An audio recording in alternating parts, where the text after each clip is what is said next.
Hello my dear students, आप देख रहे हैं बिजनेस स्टडीज़ का चैनल और मेरा नाम है सी ए रौनक अग्रवाल। आज हम करेंगे चैप्टर 4 जो कि बहुत इंपॉर्टेंट चैप्टर है जिसका नाम है प्लानिंग। उसका रिवीजन एकदम फास्ट फॉरवर्ड मोड में। तो बने रहिए मेरे साथ, बहुत ही मज़ा आने वाला है और बहुत ही जल्दी और बहुत ही कम टाइम में हम ये चैप्टर ख़त्म करेंगे। Okay, let's begin. तो आप जैसे कि आप जानते ही हैं चैप्टर 4 प्लानिंग में यू हैव मेनली 1 2 3 4 5 5 तो आपके पास टॉपिक हैं जो कि आप स्क्रीन में देख भी पा रहे होंगे। आप देखेंगे मेनली आपके पास 5 टॉपिक्स हैं और बहुत ही सिंपल चैप्टर है, लेकिन एग्ज़ाम पॉइंट ऑफ व्यू से बहुत इंपॉर्टेंट है। तो इसको अब मैंने सोचा कि ये टॉपिक को इसका रिवीजन बना लिया जाए ताकि बच्चों को इसको पढ़ने में आसानी हो। ठीक है, तो बेसिकली आप देखेंगे तो इसमें 5 टॉपिक है। फीचर्स, दूसरा इंपॉर्टेंस, तीसरा लिमिटेशन। लिमिटेशन का 2 टाइप है, इंटरनल और एक्सटर्नल। चौथा है प्रोसेस और पांचवा है प्लान्स। प्लान्स 8 टाइप्स के हैं। ठीक है, तो ये सारा का रिवीजन आप अपने फास्ट फॉरवर्ड मोड में एकदम बहुत अच्छे तरीके से करने वाले हैं। तो बने रहिए, ये वीडियो को देखना बहुत ज़्यादा ज़रूरी है, बहुत ज़्यादा इंपॉर्टेंट है। इसको बिल्कुल भी बंद मत कीजिएगा और इट्स माई गारंटी, वीडियो देखने के बाद आपको बहुत ज़्यादा इससे फ़ायदा होने वाला है। ठीक है, और आगे बढ़ने से पहले एक छोटा सा रिक्वेस्ट, एक छोटा सा रिटर्न आपसे चाहिए। चैनल को जरूर सब्सक्राइब कीजिए, नोटिफिकेशन वाली बेल को जरूर ऑन कीजिएगा ताकि आपको नोटिफिकेशन मिलता रहे। और मेरे वीडियो को आपके फ्रेंड्स को ज़्यादा से ज़्यादा शेयर कीजिए ताकि उनको भी इस चीज़ का फ़ायदा हो। और कमेंट जरूर कीजिएगा कि वीडियो कैसा लगा ताकि मुझे मोटिवेशन मिलता रहे और आपका जो नेक्स्ट चैप्टर है उसका भी मैं ये वीडियो बनाता रहूँ। Okay, let's begin. तो जैसा कि आप देख रहे हैं, पहला जो मेन फीचर्स है, फीचर्स को हमने याद करने के लिए जैसे मेरे क्लास में एक कोडवर्ड वाला सिस्टम चलता है, वो कोडवर्ड मैं अपने स्टूडेंट्स को देता हूँ ताकि वो टॉपिक याद करने में आसानी हो। तो मैंने कोडवर्ड दिया हुआ है। सर, जिसको रिवीजन क्लास में प्रॉब्लम है, जो इतने फास्ट फॉरवर्ड मोड में नहीं पढ़ सकता, मेरा नॉर्मल क्लास भी है, प्लानिंग चैप्टर का नॉर्मल क्लास इसी चैनल पे है, आप उसको देख सकते हैं, उसमें डिटेल में पढ़ाया गया है। लेकिन अभी हमारे पास शॉर्टेज ऑफ टाइम है, हम कम टाइम में जो बहुत ज़्यादा रिवीजन करने वाले हैं, इसलिए मैं डिटेल में नहीं पढ़ाने वाला, बहुत फास्ट फॉरवर्ड मोड में पढ़ाऊँगा। तो आ जाते हैं, सबसे पहला टॉपिक है फीचर्स।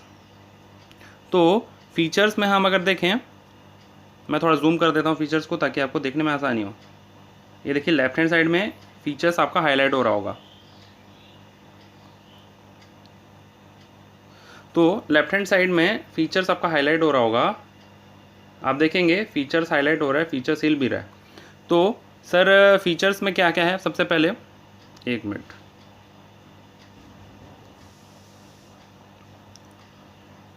वन मोमेंट प्लीज़, थोड़ा सा स्क्रीन अलाइनमेंट में कर देता हूँ ताकि आपको देखने में आसानी हो हर टॉपिक। ये सारे टॉपिक हैं जिनको मैं छोटा छोटा करते जा रहा हूँ और ऐसे ही मैं आपका चैप्टर 4 को भी बहुत छोटे मोड में आज पढ़ा दूंगा ताकि आपको एग्ज़ाम पॉइंट ऑफ व्यू से कोई दिक्कत नहीं आए। अच्छा, फीचर स्टार्ट करने से पहले प्लानिंग का इंट्रो दे देते हैं। सर, प्लानिंग क्या होता है? Planning bridges the gap between the current position and future position. जैसा कि आप जानते हैं करंट पोजीशन क्या है और फ्यूचर पोजीशन क्या है। तो आज आप कहाँ खड़े हैं, और फ्यूचर में आपको कहाँ जाना है। तो इन दोनों के बीच का जो गैप होता है उसको कौन ब्रिज करता है? प्लानिंग। ठीक है, समझ में आया सर? हाँ सर, समझ में आया। और प्लानिंग जो होता है फॉरवर्ड लुकिंग होता है कि बैकवर्ड लुकिंग होता है? फॉरवर्ड लुकिंग होता है। सर, आपको अगर समझ में नहीं आ रहा है तो आप मेरा नॉर्मल क्लास में देख लीजिएगा, उसमें सारा डिटेल में डिस्कशन किया गया है। प्लानिंग मतलब क्या होता है? प्लानिंग फॉरवर्ड लुकिंग होता है और प्लानिंग का मतलब होता है, आप जानते ही होंगे, thinking in advance, what is to be done, when is to be done, how is to be done and whom it should be done. ये बुक का लैंग्वेज है, मतलब कौन किस वक्त क्या काम करेगा उसको बोलते हैं प्लानिंग। और प्लानिंग जो होता है फॉरवर्ड लुकिंग होता है। समझ में आ गया? हाँ सर, प्लानिंग में बहुत ज़्यादा पढ़ने का है नहीं। अब जो नेक्स्ट इंपॉर्टेंट टॉपिक है वो है फीचर्स है सर। तो सर फीचर्स में फीचर्स पढ़ रहे हैं तो फीचर्स का एक कोड वर्ड मैंने बनाया हुआ है, वो है पॉप सॉन्ग में CMD फॉरवर्ड देख के डांस करेगा। ठीक है, नॉर्मल क्लास में दिया गया है, आप देख सकते हैं। तो पॉप सॉन्ग में देखो, अब सर ये पॉप सॉन्ग में CMD फॉरवर्ड देख के डांस करेगा, इसका मतलब क्या? Sir P for primary. देखो POP पॉप का पहला है प्राइमरी, तो प्राइमरी का पहला प्राइमरी हम देखते हैं, POP पॉप का पहला है प्राइमरी।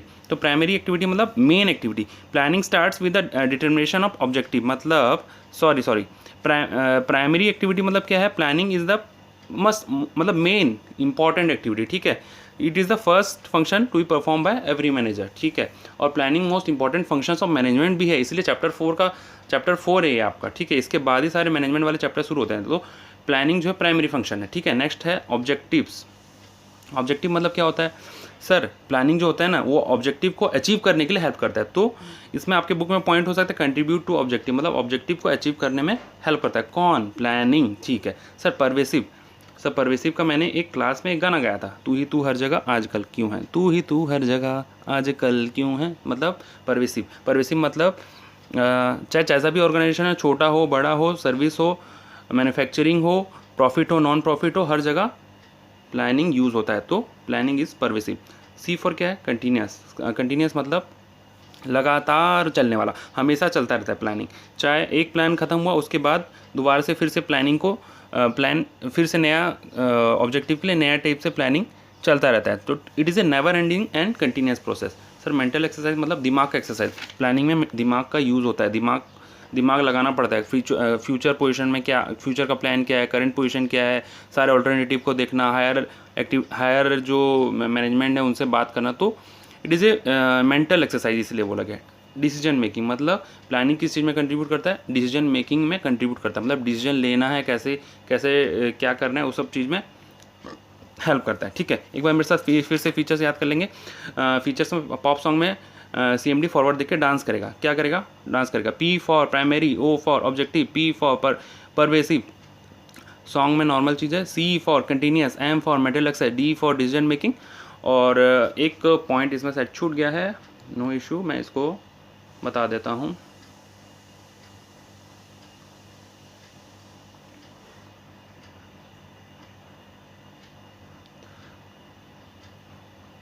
एक पॉइंट इसमें छूट गया है, मैं इसको बता देता हूँ,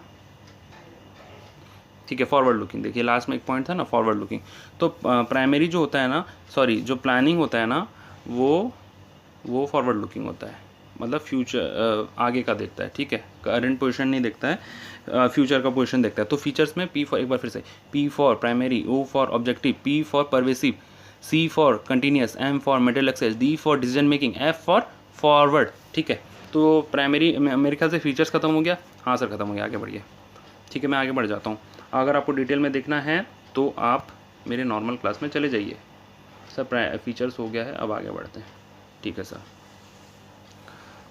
जस्ट मोमेंट प्लीज़, थोड़ा सा बोर्ड को क्लीन करने दीजिए।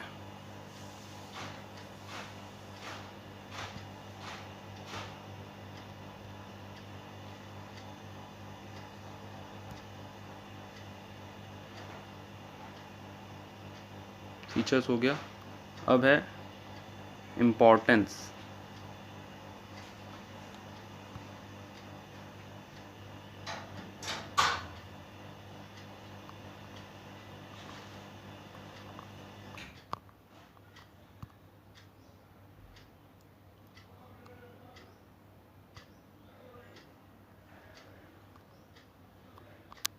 Wait a moment,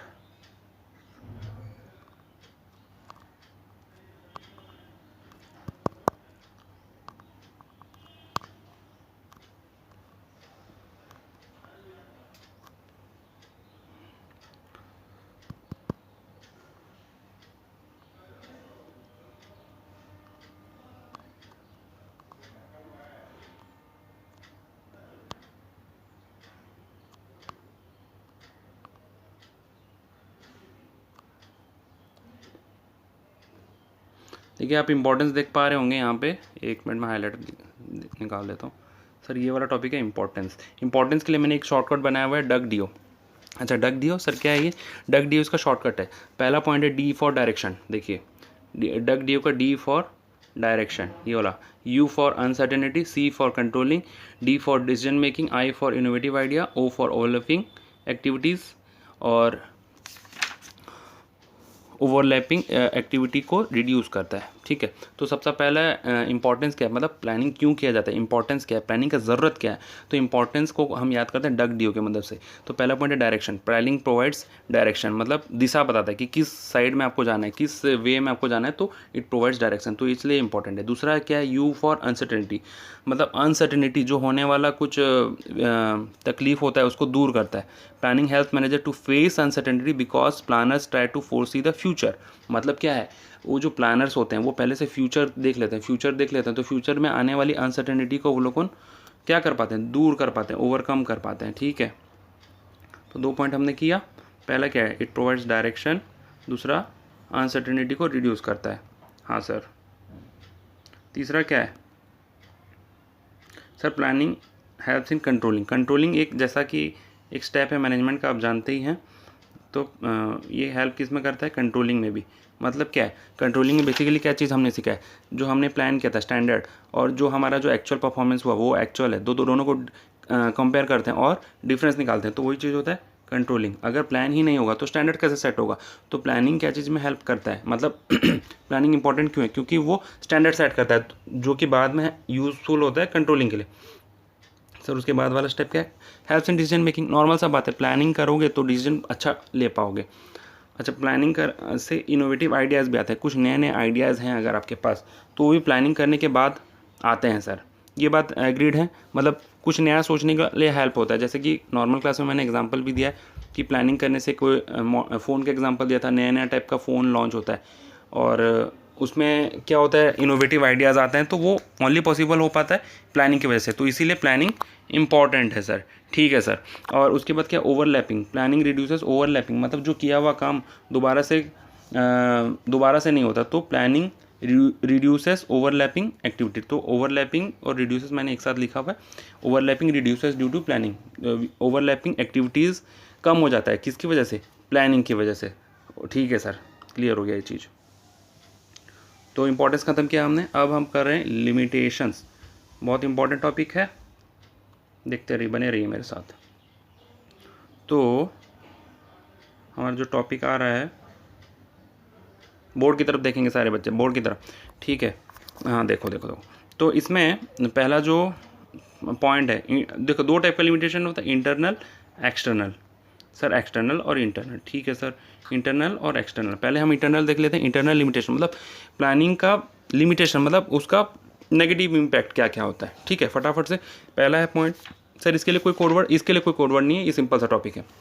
internal limitation क्या है, रिजिडिटी। मतलब प्लानिंग के कारण कई बार आदमी स्टिक हो जाता है, वो चेंज नहीं हो पाता, मतलब उसको प्लानिंग जिसने वो कर लिया, चाहे सिचुएशन चेंज हो जाए लेकिन वो चेंज नहीं हो पाता।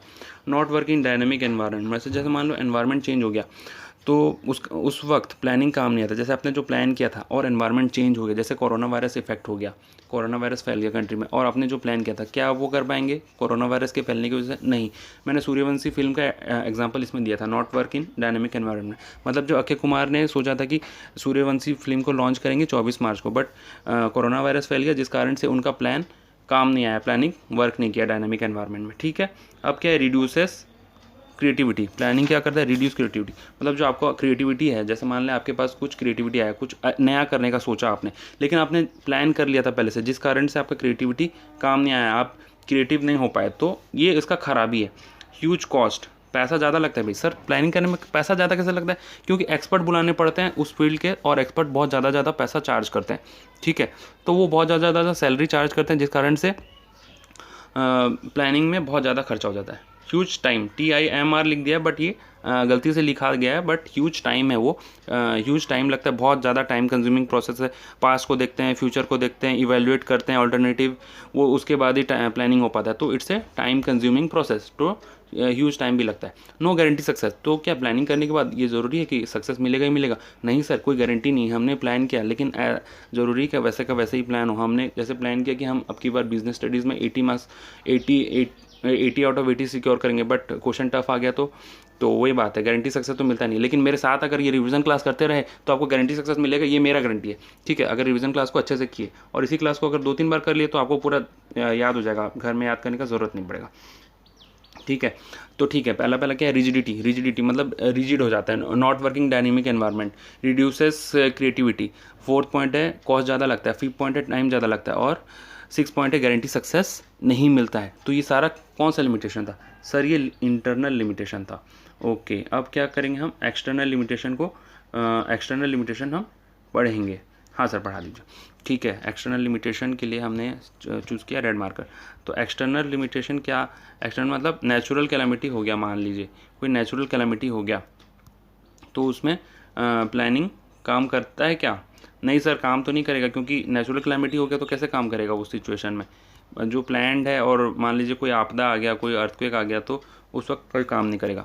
ठीक है, सेकंड पॉइंट है change in competitors policy. Competitor ने अपना एक पॉलिसी चेंज कर लिया, मतलब जैसे आप जो प्रोडक्ट लॉन्च करने वाले थे, कंपटीटर ने भी वही प्रोडक्ट लॉन्च कर लिया, मतलब कंपटीटर ने अपना पॉलिसी चेंज किया, तो क्या आपका प्लानिंग काम आएगा? नो माय डियर स्टूडेंट्स, काम नहीं आएगा। ठीक है, उसके बाद टेस्ट चेंज मतलब जो आप जिनके लिए आप कोई प्रोडक्ट बनाने वाले थे, जैसे कंपनी वाले प्रोडक्ट बनाने वाले थे ऑरेंज फ्लेवर का बिस्किट कस्टमर्स के लिए, बट कस्टमर का आजकल टेस्ट चेंज हो गया। आजकल के जो बच्चे हैं वो चॉकलेट ऑरेंज नहीं खाना चाहते, चॉकलेट फ्लेवर खाना चाहते हैं। तो there is a taste change in customers, और टेस्ट प्रेफरेंस चेंज हो गया। ठीक है, उसके बाद हाँ, चेंज इन टेक्नोलॉजी। अब जैसे मान लीजिए पहले कीपैड वाले फ़ोन आते थे और अभी आते हैं स्मार्टफोन टच स्क्रीन वाले। तो अगर कोई कंपनी कीपैड वाले फ़ोन बनाए तो उसका चलेगा क्या काम? नहीं चलेगा माय डियर स्टूडेंट्स। सर नहीं चलेगा, क्योंकि जो उसने प्लान किया था अभी वो टेक्नोलॉजी ही चेंज हो गया, जिस कारण से वो उनका प्रोडक्ट नहीं चलने वाला है। यस माय डियर स्टूडेंट्स, ठीक है।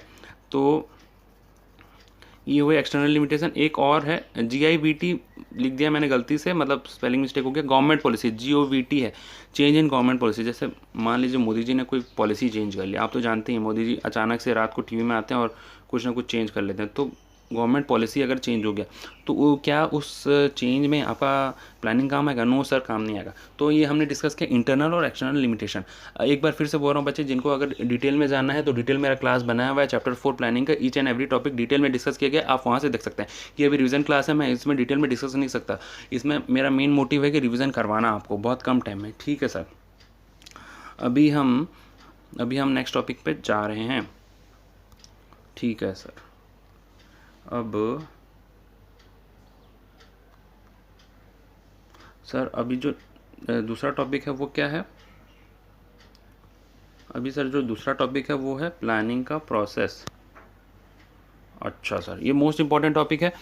वैसे तो सारा ही टॉपिक इंपॉर्टेंट है, ये अगर प्लानिंग का प्रोसेस बोलें तो ये चैप्टर की जान है। ठीक है, तो प्लानिंग का प्रोसेस अगर हम देखें तो 7 स्टेप में प्लानिंग ख़त्म हो जाता है। सर कैसे? देखिए, पहला है सेटिंग ऑब्जेक्टिव, दूसरा है डेवलपिंग प्रीमाइसेस, तीसरा है लिस्टिंग ऑफ ऑल्टरनेटिव, चौथा है इवैल्यूएशन ऑफ ऑल्टरनेटिव, पांचवा है सिलेक्टिंग ऑल्टरनेटिव, सिक्स्थ है इम्प्लीमेंटेशन ऑफ प्लान, और एक स्टेप है वेट।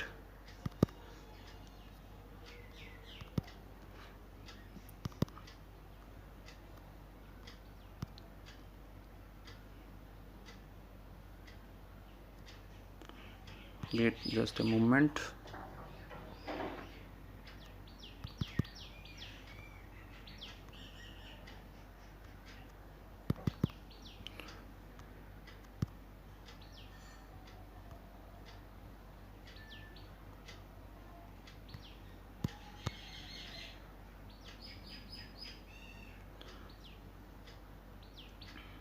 देखिए, तो प्रोसेस में पहला है सर, पहला क्या है? सेटिंग ऑब्जेक्टिव हमने सेट किया, मतलब पहला स्टेप है। जैसे कि मेरे नॉर्मल क्लास में मैंने एक एग्जांपल दिया था गो कोरोना का। ठीक है, उसके अलावा भी कोई एग्जांपल हो सकता है। तो प्रोसेस में पहला जो स्टेप होता है सेटिंग ऑब्जेक्टिव, मतलब एक ऑब्जेक्टिव सेट होना चाहिए आपका प्लानिंग करते वक्त। ठीक है, अगर ऑब्जेक्टिव नहीं होगा तो आप प्रोसेस कैसे काम करेंगे? प्रोसेस काम नहीं आएगा। तो you should have an objective, जिसके बाद आप वो प्लान को आप यूज़ कर सकते हैं। ठीक है सर, दूसरा है डेवलपिंग प्रीमाइसेस। प्रीमाइसेस मतलब क्या होता है सर? डेवलपिंग प्रीमाइसेस मतलब क्या होता है? वेट अ मोमेंट, मैं सब बता रहा हूँ। डेवलपिंग प्रीमाइसेस मतलब प्रीमाइसेस मतलब एजम्पशंस रिगार्डिंग फ्यूचर, ठीक है। और ये एजम्पशंस कैसे बनते हैं? बेस्ड ऑन पास्ट एक्सपीरियंस, ठीक है।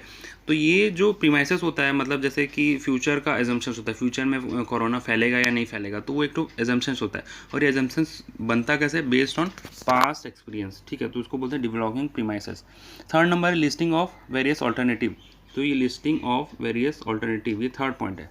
तो sir listing of various alternative मतलब क्या? मतलब हम क्या क्या कर सकते हैं, हमारे पास ऑप्शन क्या क्या है कोरोना को रोकने का, ठीक है।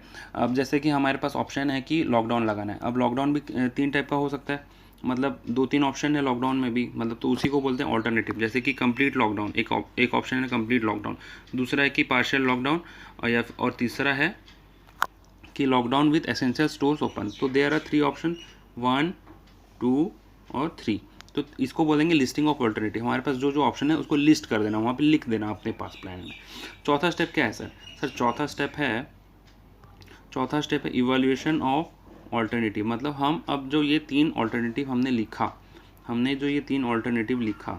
1, 2, 3, इसमें से हम देखेंगे कि बेस्ट ऑल्टरनेटिव क्या है। उसको मतलब हम उसको ऐसे चेक करेंगे कि बेस्ट ऑल्टरनेटिव क्या हो सकता है। जैसे कि अभी ऑल इंडिया में अब यही बेस्ट ऑल्टरनेटिव हुआ कि lockdown with essential stores open. जैसे कि आप देखेंगे कि मेडिसिन स्टोर्स और राशन के स्टोर ओपन है, तो वो इवैल्यूएट करके वो इवैल्यूएशन हुआ होगा, तभी फिर ये चूज़ किया गया होगा कि एसेंशियल स्टोर्स को ओपन रखा जाए, जैसे कि राशन स्टोर और मेडिसिन स्टोर। तो इसके बाद वाला स्टेप जो होता है ना, सिलेक्टिंग ऑफ ऑल्टरनेटिव जो होता है ना, इसमें हम सिलेक्ट करते हैं ऑल्टरनेटिव। जैसे कि गवर्नमेंट ने सिलेक्ट किया कि lockdown with essential stores open, मतलब ये इस स्टेप में उसने किया गवर्नमेंट ने कि एसेंशियल स्टोर को ओपन रखा जाए। तो कितना स्टेप हो गया सर, एक बार लिख दीजिए तो। हाँ डियर स्टूडेंट्स, लिख देता हूँ मैं ब्लैक कलर से। ये फर्स्ट स्टेप है, ये सेकेंड है, ये developing premises second, listing of alternative third, fourth है इवैल्यूएशन ऑफ ऑल्टरनेटिव, फिफ्थ है सिलेक्टिंग द बेस्ट ऑल्टरनेटिव। जो बेस्ट होता है वही सिलेक्ट करते हैं, कई बार कॉम्बिनेशन ऑफ ऑल्टरनेटिव भी सिलेक्ट करते हैं। 6 नंबर है ये है 6 नंबर, ये 6 नंबर इम्प्लीमेंटेशन ऑफ प्लान, और 7 नंबर है आपका फॉलोअप, ठीक है। फॉलोअप मतलब देखते हैं कि प्लान फॉलो हुआ कि नहीं। इम्प्लीमेंटेशन ऑफ प्लान मतलब सिलेक्ट किए हम एक ऑल्टरनेटिव, और 6 नंबर स्टेप में हम क्या करेंगे, 6 नंबर स्टेप में इम्प्लीमेंटेशन ऑफ प्लान में हम क्या करेंगे, उस जो हमने ऑल्टरनेटिव सिलेक्ट किया उसको इम्प्लीमेंट करवाएंगे। मैनेजर को बोलेंगे कि ये सारा प्लान है, इसको इम्प्लीमेंट करवाना है। एक्चुअल में इसी चीज़ में हम उसको इम्प्लीमेंट करवाएंगे। जब तक मतलब प्लानिंग तब तक काम नहीं आएगा जब तक उसको इम्प्लीमेंट ना करवाया जाए। तो 6 नंबर स्टेप में हम क्या करते हैं, इम्प्लीमेंट करवाते हैं। और 7 नंबर स्टेप में क्या करते हैं सर, यहाँ पे क्या करते हैं सर, 7 नंबर स्टेप में क्या करते हैं, 7 नंबर स्टेप में फॉलोअप होता है, मतलब चेक करते हैं। क्या चेक करते हैं सर, जो प्लान हमने इम्प्लीमेंट करवाया था क्या वो सक्सेसफुली इम्प्लीमेंट हुआ कि नहीं।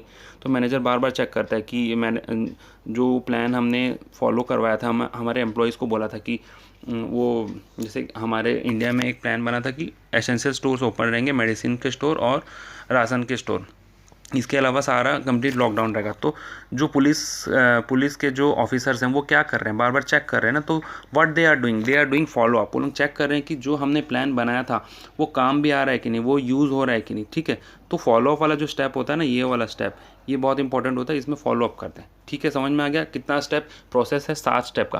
पहला है ऑब्जेक्टिव, दूसरा है डेवलपिंग प्रीमाइसेस, थर्ड है लिस्टिंग ऑल्टरनेटिव, 4 है इवैल्यूएशन ऑफ ऑल्टरनेटिव, 5th है सिलेक्टिंग ऑल्टरनेटिव, 6th है इम्प्लीमेंटेशन, और 7 है फॉलोअप। आगे बढ़ते हैं माय डियर फ्रेंड्स। आगे जो टॉपिक आ रहा है वो भी बहुत ज़्यादा इंपॉर्टेंट है। आगे जो टॉपिक है वो है प्लान्स कितने टाइप के होते हैं वो है। तो हाँ, तो प्लान्स कितने टाइप के होते हैं सर 2 टाइप के होते हैं मेनली सर, 2 टाइप के प्लान होते हैं सर। प्लान कितने टाइप के होते हैं, 2 टाइप के होते हैं सर, सिंगल और स्टैंडिंग प्लान। अच्छा सर, सिंगल और स्टैंडिंग सिंगल और स्टैंडिंग प्लान होते हैं। या तो सिंगल होते हैं मतलब एक बार यूज़ होता है, स्टैंडिंग मतलब हमेशा बार बार यूज़ होता है। सिंगल प्लान ऑर्गेनाइजेशन में एक ही बार यूज़ होता है, जैसे कोई इमरजेंसी में, जैसे एग्जांपल है कि ऑर्गेनाइजेशन कॉट फायर, तो उस वक्त एक स्टैंडिंग प्लान मतलब उस वक्त एक सिंगल प्लान बना कि जो फायर एग्जिट गेट है सिर्फ उसी से सारे एम्प्लॉय एग्जिट करेंगे। तो that was a single plan that was made for an emergency. और स्टैंडिंग प्लान क्या होता है सर? स्टैंडिंग प्लान वो होता है जो बार बार यूज़ होता है, जैसे कि बाकी के दिन नॉर्मल गेट से एंट्री करेंगे, मतलब एम्प्लॉयज़ लोग के लिए एक अलग सा गेट बनाया गया है ऑर्गेनाइजेशन में, तो वो हो जाएगा जैसे मान लो गेट 1 गेट 2। तो ये जो गेट 1 है ये बॉस लोगों के लिए है, और ये गेट 2 जो है ये एम्प्लॉय के लिए है। तो एम्प्लॉय लोगों को स्टैंडिंग इंस्ट्रक्शन दिया गया है कि गेट 2 से ही एंट्री करेंगे, तो ये हो जाएगा स्टैंडिंग प्लान। समझ में आया? हाँ सर समझ में आ गया। तो ठीक है, अब इसके बेसिस में there are 8 types of plan, आप तो जानते ही होंगे। हाँ सर हम जानते हैं। सर क्या क्या? Objective, strategy, policies, procedure, methods, rules, program, budget. इसके बारे में डिटेल में मैंने क्लास में डिस्कस किया हुआ है, आप वहाँ से देख सकते हैं। अभी मैं फास्ट फॉरवर्ड मोड में पढ़ाऊँगा। ऑब्जेक्टिव कैसा होना चाहिए? ऑब्जेक्टिव, हाँ पहला ऑब्जेक्टिव ना तो सिंगल प्लान है ना ही स्टैंडिंग प्लान है। ऑब्जेक्टिव ऐसा कैसा होना चाहिए? स्मार्ट होना चाहिए। स्मार्ट का full form specific, measurable, achievable, relevant और टाइम बाउंड। तो ऑब्जेक्टिव स्मार्ट होना चाहिए, और ऑब्जेक्टिव मतलब ऑर्गेनाइजेशन को बताता है कि आपको आपका मेन गोल क्या है, मतलब आप इसको गोल बोल सकते हैं। ठीक है, आगे बढ़ते हैं। स्ट्रैटेजी कैसा होना चाहिए? स्ट्रैटेजी एक लॉन्ग टर्म ऑब्जेक्टिव होता है, मतलब बड़ा गोल आप बोल सकते हैं। ठीक है सर, स्ट्रैटेजी और ऑब्जेक्टिव में फ़र्क क्या है? फिर मैं बता देता हूँ आपको, अभी समझ में आ जाएगा। माय डियर स्टूडेंट्स, अगर ये आपका स्ट्रैटेजी है ना, तो इसके अंदर में there were various types of objective, objective 1, objective 2, objective 3, objective 4। तो अंदर वाले सर्कल जो हैं वो ऑब्जेक्टिव हैं, और जो बाहर सर्कल है ग्रीन कलर का वो स्ट्रैटेजी है। मतलब दैट मीन्स सर स्ट्रैटेजी बड़ा है ऑब्जेक्टिव से। Yes my dear student, strategy जो होता है बड़ा होता है ऑब्जेक्टिव से। स्ट्रैटेजी जो होता है ऑर्गेनाइजेशन का लॉन्ग टर्म ऑब्जेक्टिव होता है। वो मतलब पूरा जब तक ऑर्गेनाइजेशन चलेगा वो उसको वही स्ट्रैटेजी फॉलो करना है। जैसे ऑर्गेनाइजेशन का एक ऑब्जेक्टिव है कि चीपर कॉस्ट में प्रोडक्ट देना है, तो वो उसका स्ट्रैटेजी है। ऑब्जेक्टिव क्या होगा?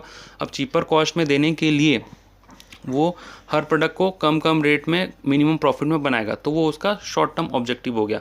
और स्ट्रैटेजी क्या है?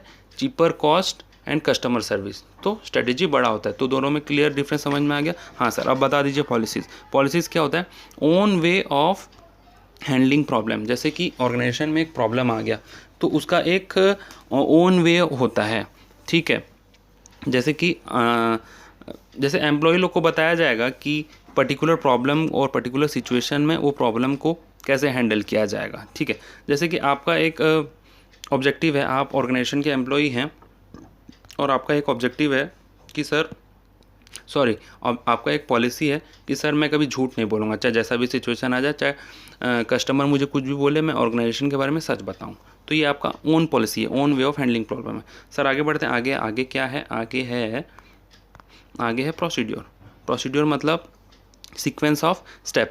नॉर्मल क्लास में मैंने मैगी का एग्जांपल दिया गया है कि मैगी कैसे बनाया जाता है, मतलब पहले पानी चढ़ाते हैं वैसे। मतलब कोई भी चीज़ को अचीव करने के लिए there are sequence of step. इसके बाद वो 1 के बाद 2, 2 के बाद 3, 3 के बाद 4, वैसे उसको बोलते हैं प्रोसीड्योर। सर आगे बढ़ते हैं।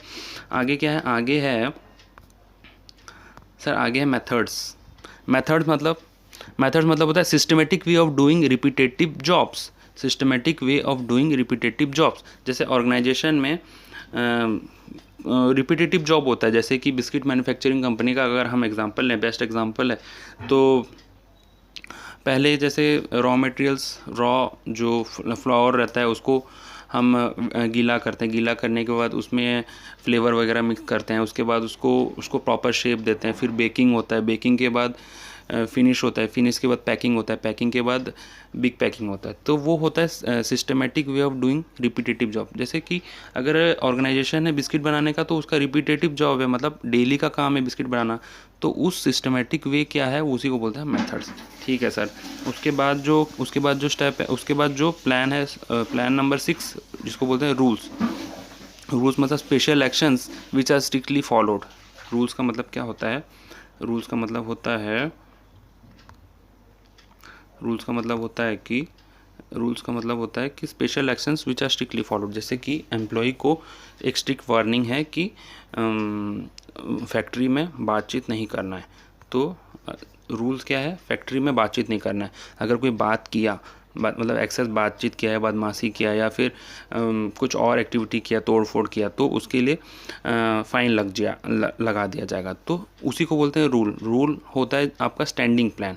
मेथड्स होते हैं आपके स्टैंडिंग प्लान। मेथड भी स्टैंडिंग प्लान होता है। प्रोसीड्योर क्या है? प्रोसीड्योर भी स्टैंडिंग प्लान है।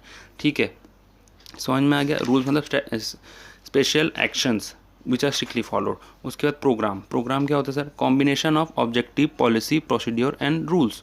मतलब जो हमने ऊपर पढ़ा सर, क्या पढ़ा ऊपर? जो हमने पढ़ा,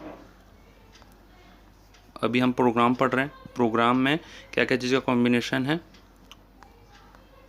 प्रोग्राम में क्या क्या चीज़ का कॉम्बिनेशन है? कॉम्बिनेशन ऑफ ऑब्जेक्टिव मतलब 1, कॉम्बिनेशन ऑफ ऑब्जेक्टिव पॉलिसीज़ 3, और प्रोसीड्योर 4, और रूल्स 6। मतलब 1, 3, 4, 6 का कॉम्बिनेशन को हम बोलते हैं program. Program are the combination of objective, policy, procedure and rules. इसको याद कर लीजिए। Program are the combination of objective, policy, procedure and rules. ठीक है, all this perform together to form a program. मतलब इस चीज़ का कॉम्बिनेशन। आप जैसे मान लीजिए ऑब्जेक्टिव आपका है कि चीपर कॉस्ट में देना, और उसके लिए आप क्या बनाएंगे? पॉलिसी बनाएंगे कि आप मिनिमम प्रॉफिट में काम करेंगे, और उसके लिए आप प्रोसीड्योर फॉलो करेंगे जैसे कि वेस्टेज ना हो, और मिनिमम प्रॉफिट में मिनिमम कॉस्ट में आपका प्रोडक्ट बन जाए, और इससे ज़्यादा अगर रेट में कोई बनाता है उसके लिए रूल है कि उसको फाइन लगेगा। तो प्रोग्राम क्या बनता है? यही चीज़ का कॉम्बिनेशन बनता है। सर इसके बाद क्या है? इसके बाद है बजट्स। बजट का मतलब क्या होता है? जैसे कि आप बचपन से ही बनाते आ रहे हैं, हर चीज़ का बजट होता है। जैसे कि नॉर्मल क्लास में मैंने एक एग्जांपल दिया था, बर्थडे पार्टी में आपने अपने फ्रेंड्स को बर्थडे पार्टी में बुलाया, और आपने सोचा कि मैं रिटर्न गिफ्ट दूंगा। तो आपके पास 20,000 रुपये हैं। तो 20,000 रुपये को आपको 20,000 रुपये हैं, तो आपके 100 फ्रेंड्स आ रहे हैं, सपोज मान लीजिए 100 रिलेटिव्स आ रहे हैं, 100 गेस्ट आ रहे हैं, तो आपको गिफ्ट देना है। ठीक है, मैं एक बार लिख देता हूँ यहाँ पे। ठीक है, आपके पास 20,000 रुपये का आपने सोचा है कि मैं 20,000 रुपये रिटर्न गिफ्ट में खर्चा करूँगा, और आपके 100 फ्रेंड हैं, तो पर फ्रेंड को आप कितने रुपए का गिफ्ट दे सकते हैं? सर वेरी सिंपल, 200 रुपीज़ का। तो इसी को बजट बोलते हैं। बजट मतलब कोई भी चीज़ का एक प्रॉपर प्लानिंग होता है, और ये न्यूमेरिकल टर्म्स में होता है। सर ये कौन सा टर्म है सर? हमको समझ में नहीं आया। न्यूमेरिकल टर्म है, मेरे ख्याल से आपको समझ में आ गया बजट। ठीक है, तो ये क्या होता है? न्यूमेरिकल टर्म्स में होता है, हर चीज़ का बजट बनता है। वैसे ही सेल्स बजट भी बनता है ऑर्गेनाइजेशन में। ठीक है, मेरे ख्याल से आप सबको समझ में आ गया होगा। एक बार ये सब मैं क्लीन कर देता हूँ। तो हमने आज क्या क्या पढ़ा? अभी इस रिवीजन क्लास में देखिए 32 मिनट्स में हमने सब कुछ ख़त्म कर लिया है। इसके बाद मैं एक बार फिर से रिवीजन करवा दे रहा हूँ आप सबका, बहुत ही जल्दी और बहुत ही अच्छे तरीके से। ठीक है सर, करवा दीजिए सर। पहले हमने पढ़ा, 1 मिनट, जस्ट 1 मिनट का टाइम दे दीजिए मुझे। ये सबको मैं स्क्रीन में रख दूंगा अभी आप, ताकि आप देख पाएँ।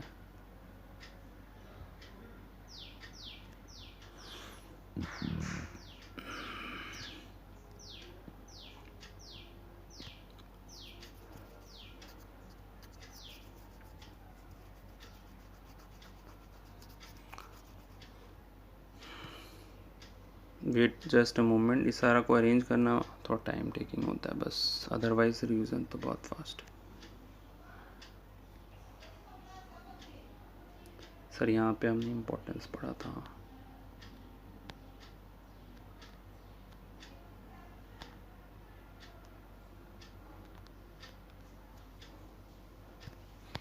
इम्पोर्टेंस जूम इन नहीं हो रहा है।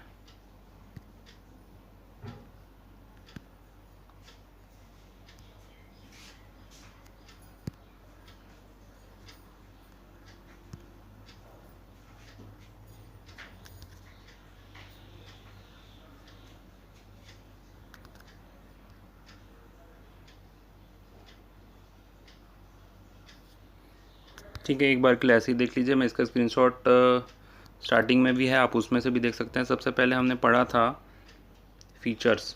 ठीक है, यहाँ पे फीचर्स अब दिखाई नहीं दे रहा, थोड़ा सा कुछ प्रॉब्लम हो गया इसमें। एक बार फिर से मैं बता देता हूँ। फीचर्स में हमने देखिए, अब देख पाएंगे साइड साइड में दिख रहा है। Come on come on come on come on.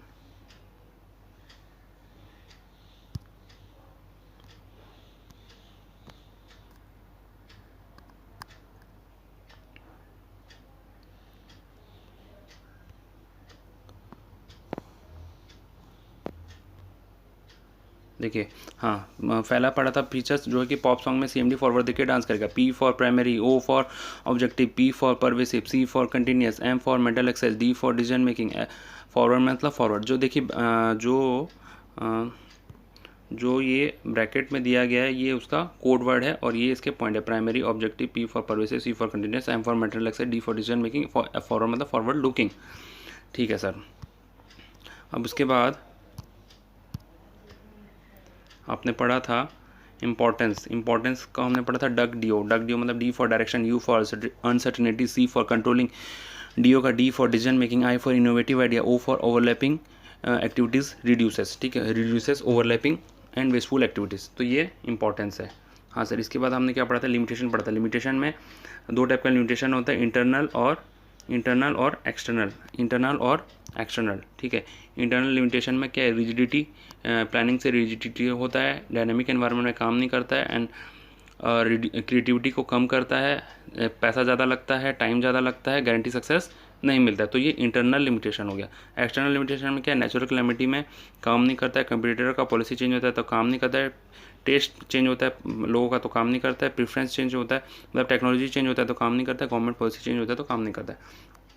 इसके बाद हमने क्या पढ़ा था, इसके बाद हमने पढ़ा था, वेट ए मोमेंट, इसके बाद हमने पढ़ा था प्रोसेस कितना स्टेप का है सर, 7 स्टेप का है। 7 स्टेप में हमने प्रोसेस पढ़ा था। पहला है क्या है, सेटिंग ऑब्जेक्टिव, दूसरा है डेवलपिंग प्रीमिसेस, थर्ड है लिस्टिंग ऑल्टरनेटिव, फोर्थ है इवोल्यूशन ऑफ ऑल्टरनेटिव, फिफ्थ है सिलेक्टिंग ऑल्टरनेटिव, सिक्स्थ है इम्प्लीमेंटेशन ऑफ प्लान और सेवन्थ है फॉलोअप। इसके बाद हमने क्या पढ़ा था सर, इसके बाद हमने पढ़ा था प्लान्स के बारे में पढ़ा था। हाँ सर, प्लान के बारे में पढ़ा था, जो कि सिंगल यूज़ होता है, सिंगल यूज़ और स्टैंडिंग प्लान। सिंगल और स्टैंडिंग, उसमें क्या है, पहला ऑब्जेक्टिव, दूसरा स्ट्रेटेजी, तीसरा पॉलिसीज़, चौथा है प्रोसीड्योर, पांचवा है मेथड और छठा है रूल्स, 7 नंबर है प्रोग्राम्स और 8वां नंबर है बजट। आई होप आप सबको सब बिल्कुल अच्छे से समझ में आया होगा। अगर आपको कोई डाउट है कमेंट सेक्शन में पूछ सकते हैं। कमेंट सेक्शन में मेरा नंबर भी होगा, आप उसमें भी पूछ सकते हैं। और वीडियो एक छोटा सा रिक्वेस्ट आप जस्ट ए मोमेंट,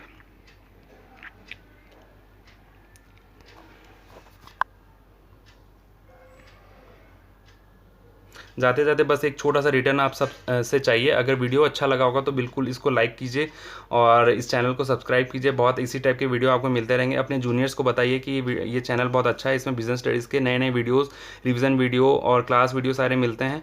बस इसको लाइक कर दीजिए, कमेंट कर दीजिए, और कमेंट करेंगे तो मुझे पता चलेगा कि क्या प्रॉब्लम है और मुझे मोटिवेटेड फील होगा ताकि मैं ऐसा वीडियो फ्यूचर में बना सकूँ।